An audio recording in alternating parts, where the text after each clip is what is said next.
Мне твоя жена понравилась. В смысле, я не понял тебя? Чего непонятного? Она, скорее всего, многим мужчинам нравится. И, как видно, ты не против? Эй, ты что несешь? Успокойся, Бекзат, садись. Прояви терпение. Я тебе сейчас объясню все. Знаешь, Бекзат, на самом деле в соцсетях лайк это означает нравится. Как мы заметили, на той неделе твоя жена выложила свои фотографии в Инстаграм, а ее лайкнули сотни мужчин. А это значит, что она понравилась им. А что в мыслях у этих мужчин, знает только Аллах. У нас у братьев нет никаких плохих мыслей в адрес твоей семьи. Просто мы решили вот так тебе преподнести.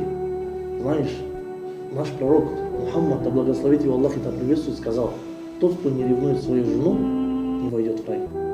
Настоящие истинные друзья, они скажут всю правду тебе в лицо. Пойми нас правильно, брат. Если что-то не так, то прости нас, брат. Все, брат, я вас понял.